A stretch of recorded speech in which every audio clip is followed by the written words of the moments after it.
Hoy estaremos hablando de un tema que ha despertado muchísimo interés recientemente, la inversión en Bitcoin y otras criptomonedas. Estaremos hablando de al menos 5 cosas que todos nos preguntamos cuando queremos embarcarnos en esta odisea. ¿Cómo compro un Bitcoin u otras criptos? ¿Dónde las compro? ¿Es cierto que me puedo hacer millonario? El Bitcoin está por las nubes. ¿Todavía estoy a tiempo para invertir? ¿Dónde guardo las criptomonedas? Hola, ¿qué tal? Les habla David Kontorovsky y están escuchando Se Habla Código, un podcast dedicado a temas relacionados con la programación web. Todo sobre frontend, backend y el día a día en la vida del programador.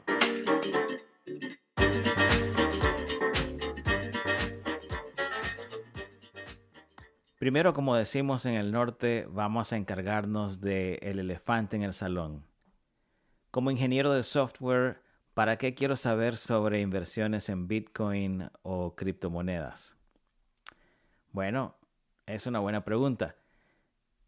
Las criptomonedas son entes digitales, funcionan bajo una tecnología denominada blockchain o cadena de bloques.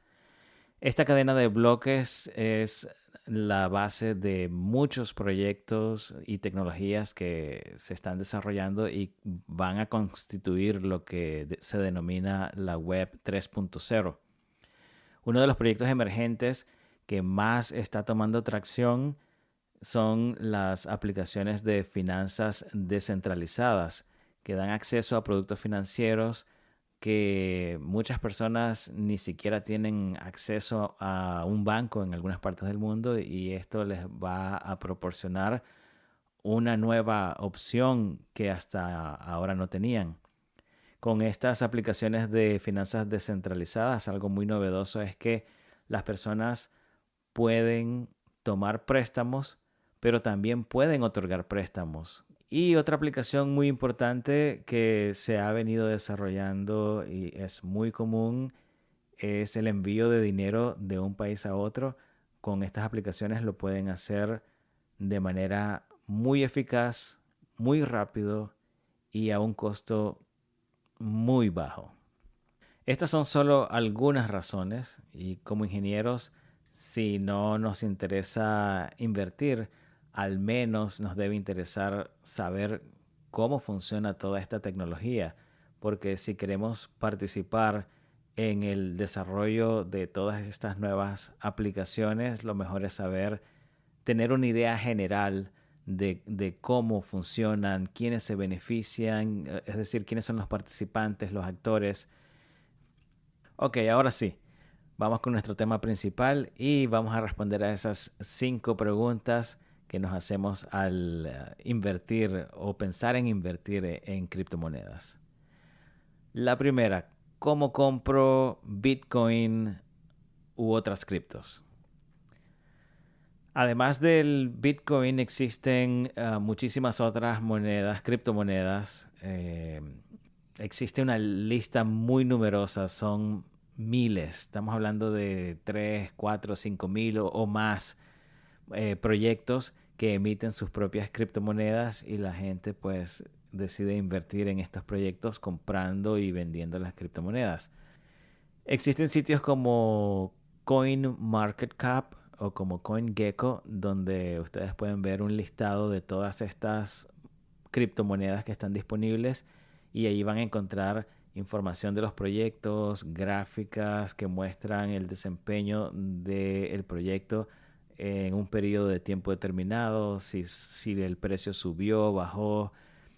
Pueden saber cuál es el market cap, pueden saber cuál es el monto más alto o más bajo que han alcanzado. En fin, hay una cantidad de detalles muy importantes que les va a servir para tomar decisiones con respecto a la inversión en cualquiera de estos proyectos. Hoy en día es fácil comprar las criptomonedas. Existen aplicaciones como Cash App o como PayPal. Apartando estas aplicaciones móviles, también existen los llamados Centralized Exchanges o los intercambios centralizados que vienen siendo como, a ver, si lo vemos como de manera análoga, vienen siendo como una casa de cambio. Estos centralized exchanges tienen aplicaciones web o aplicaciones móviles donde nosotros podemos acceder a la compra y venta de criptomonedas. Algunos ejemplos de estos exchanges, los más populares, son Coinbase, Binance, Kraken o Gemini aquí en los Estados Unidos. También existen los decentralized exchanges o los intercambios descentralizados. Estos son muy similares al anterior, pero ofrecen muchísimas más ventajas y quizá lo más importante es que son más económicos porque en el centralized exchanges por cada transacción que realices vas a pagar una cuota que en algunos casos eh, suele sentirse como un poco exagerada. En los decentralized exchanges no existe esta cuota, pero sí existe algo que le llaman gas. Es una cuota que se le paga a la red de Ethereum por las transacciones que realizas, pero es un costo menor que el que pagarías en la comisión que te cobran los centralized exchanges. Algunos ejemplos de estos intercambios descentralizados pudieran ser Uniswap, quizá es el más popular. También está Kyber Network, Bancor o One Inch Exchange. Seguimos con la pregunta número 2. ¿Dónde compro las criptomonedas? Bueno, esto está relacionado con lo anterior. Todo va a depender de qué tanto sabes sobre el negocio. Si eres principiante, pues las aplicaciones móviles que mencioné o los centralized exchanges quizás sean la opción más fácil, la opción que quizás sea más intuitiva para entrar en este negocio y que también te permite aprender para saber cómo son los movimientos más o menos. En sus sitios web por lo general ofrecen muchísima información, algunos hasta la ofrecen en español. Ok, pregunta número 3. ¿Es cierto que me puedo hacer millonario? Esa es la pregunta más interesante quizá. Definitivamente sí, pero también esto puede llevarte a la ruina. Así que debes informarte muy bien y ser muy precavido o precavida. Esto es un mercado tan complejo o quizá más complejo que la bolsa de valores.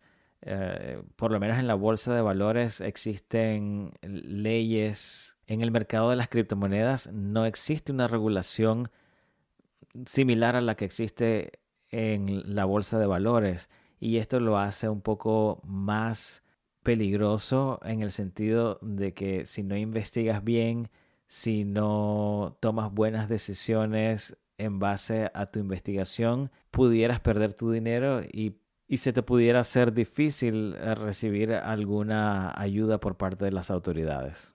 Pero todo está evolucionando de manera muy rápida y no dudo que muy pronto vamos a tener nuevas leyes o regulaciones. De hecho, muchos de los exchanges aquí en los Estados Unidos tienen ya la exigencia de la implementación de un sistema que se llama KYC, que significa Know Your Customer, o que tienes que conocer a tu cliente.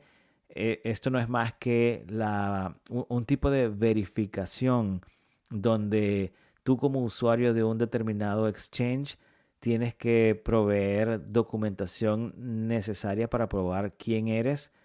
En algunos casos tienes que tomarte una foto con tu identificación y enviárselas como parte del proceso. Y en fin, así como esto también desde el punto de vista de los impuestos, el IRS para la próxima declaración, la que corresponde a este año, hicieron una modificación en la planilla 1040 donde vas a tener que indicar si realizaste transacciones con criptomonedas en el año y ellos muy fácil lo pueden verificar con estos exchanges centralizados. Aparte de eso, tienes la obligación de declarar todas tus transacciones. La compra, venta o el canjeo de una criptomoneda por otra, todo eso constituye un evento taxable, eh, por lo cual debes declararlo. Existen ciertas regulaciones, pero todavía hace falta muchísimo más. Ok, seguidamente la pregunta número 4 es, ¿el Bitcoin está por las nubes? ¿Todavía estoy a tiempo para invertir? Bueno, esto al final debe ser tu decisión, pero si revisamos la historia, primero que nada debemos observar que existe un momento de austeridad en el mercado donde los precios están bastante bajos o se mueven muy lento. Um, Obviamente hay muchísimas más características, pero a esto le llaman bear market. Por otro lado, existe otro momento en el que el movimiento de los precios es muy rápido. Existen subidas de precio o bajones del precio estrepitosas. Existe euforia de la gente que está participando. A esto le denominan bull market. Si nos basamos en las observaciones de los expertos en la materia, ellos señalan que estamos iniciando lo que le llaman un bull run, que estamos en un bull market y estamos iniciando este bull run. Por consiguiente, aunque el precio del Bitcoin ande rondando los $19,000 al momento de esta grabación, lo que se espera es que el precio del Bitcoin para esta fecha, el año que viene, quizá va a estar en 50, 100 o $300,000 cada Bitcoin, dependiendo de quién le preguntes. ¿De verdad va a suceder así? Eso es difícil de predecir, pero todo parece indicar que va en esa dirección. En parte muchos señalan que este bull run es diferente a los anteriores porque en el pasado los actores, las personas involucradas en todo este tipo de transacciones eran nada más lo que le llaman los retail investors, los inversionistas pequeños. Pero en esta ocasión, ahora estamos viendo la aparición de muchos millonarios, compañías y firmas de inversión que están colocando un porcentaje importante de sus inversiones en el Bitcoin y en algunos casos también en otras criptomonedas. Y esto es lo que dicen que va a causar que el precio del Bitcoin se dispare muchísimo más de lo esperado porque, como saben, la cantidad de Bitcoin en existencia es un número limitado. Todavía no están disponibles todos los Bitcoin porque todavía se está realizando el proceso de minería en el cual extraen estos Bitcoin y los ponen en el mercado. Pero ya una vez que se hayan producido toda la cantidad de Bitcoin que se puede producir, en ese momento eso es todo lo que hay.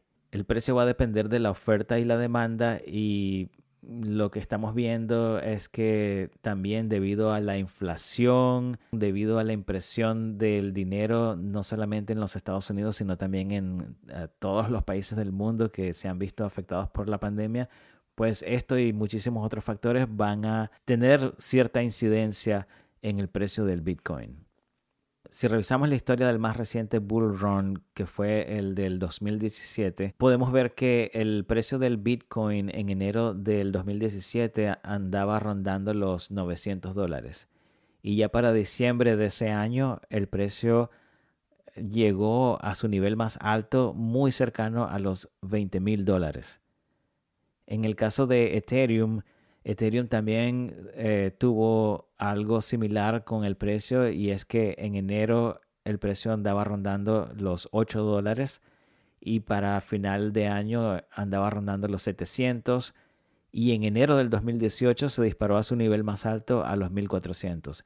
Y así como con Ethereum, las otras criptomonedas más pequeñas, cuando digo más pequeñas es porque el market cap es muy inferior en comparación con el Bitcoin o con Ethereum en este caso, pues las otras criptomonedas también se dispararon y el valor subió no solo al doble, sino a 10 o hasta 100 veces más de el valor original. Y esto, pues, si supiste cómo invertir, cuándo invertir, cuánto invertir, pues obviamente te debió haber generado unas ganancias increíbles. En conclusión, todo parece indicar que sin importar qué tan alto esté el precio del Bitcoin o de cualquiera de estas otras criptomonedas, pues el momento no deja de ser adecuado. Ok, y ya para finalizar, la última pregunta, ¿dónde guardo las criptomonedas? Pues existen varias formas de cómo guardar tus criptomonedas. La más fácil y quizá la menos recomendada es dejar las monedas en el exchange o la billetera que provee el exchange. En este caso me estoy refiriendo a los centralized exchanges como Coinbase, Kraken, Binance, cualquiera de estos. Esta es la forma menos recomendada porque, como dicen en el mundo cripto, si no tienes el control de las llaves, no tienes el control de tus monedas. Esto lo que quiere decir es que si cuando hablan de llaves se refieren a una llave criptográfica, a un código, eh, pues se refiere a que si tú no tienes el control de las monedas, quien lo tiene es el exchange. Esto pudiera tener como consecuencia que si el exchange es hackeado, lo cual no ocurre muy usualmente, pero puede ocurrir, pues puedes perder tus criptomonedas. O también pudiera darse el caso que el gobierno a través de una orden judicial pudiera solicitar al exchange que entregue tus criptomonedas o quizá un acto de corrupción. En todo caso, lo importante en este punto es que, de nuevo, si tú no tienes el control, entonces no tienes las criptomonedas. Les recomendaría que buscaran la información. Esta es una información reciente sobre un exchange llamado OKX. Este es un exchange donde se presentó un caso en el que los usuarios perdieron acceso a su Bitcoin por varios días. De verdad que les recomiendo que lo busquen. Otra forma muy común de guardar tus criptomonedas es a través de la utilización de billeteras virtuales o electrónicas que residen en tu móvil o en tu computadora. Y esta es una opción mejor que la anterior, pero también es susceptible de ser hackeado por medio de varios métodos. En el caso de los móviles, hay un método muy común del que hemos escuchado, se llama SIM swap. Esto lo que quiere decir es que hacen como un intercambio de la tarjetita SIM de tu teléfono. El atacante logra convencer a la compañía de teléfonos de que esa persona eres tú, logra que le den una tarjeta SIM con tu información, la información de tu teléfono, lo coloca en su teléfono y logra tener acceso a las aplicaciones donde manejas tus criptomonedas. Existe toda una explicación detallada de cómo funciona este proceso, pero a lo que voy es a que el sistema es susceptible de fallas y pudieras perder tus criptomonedas. Es algo que pudieras utilizar quizá en un momento dado, pero no es el más recomendable y no es el que tal vez deberías de utilizar a largo plazo o para montos mayores o montos grandes. La manera más recomendada para guardar tus criptomonedas es la utilización de dispositivos llamados hardware wallet o billeteras duras. Esto no es más que un dispositivo que no está conectado a la internet. Algunos se parecen mucho, como en el caso de Ledger, se parecen mucho a un pendrive, a un USB drive. También está otro muy común, es el Trezor. Y existen muchísimos otros más, pero los más comunes, los más populares son estos dos, Ledger y Trezor. Ellos ofrecen mayor protección mientras no le facilites el passphrase y tu clave a ninguna persona. El passphrase no es más que una combinación de 12 o 24 palabras específicas que en conjunto con el password permiten acceso a este dispositivo y pudieras realizar transferencias de las criptomonedas que tienes allí para otro sitio. Esto de igual manera te permite a ti hacer un backup y pudieras tener dos dispositivos donde uno lo conviertes en backup del otro utilizando el mismo passphrase. Para eso hay toda una documentación. Y bueno, esto es en líneas generales lo que les quería comentar sobre estas 5 interrogantes que son muy comunes cuando uno está empezando a invertir en este mundo del Bitcoin y las criptomonedas. Recuerden suscribirse a nuestro podcast y si nos están viendo por YouTube, por favor suscríbanse, dennos un like si les parece que la información fue de utilidad y no dejen de hacer clic en la campanita si quieren informarse del momento en que estemos subiendo nueva información. Será hasta la próxima.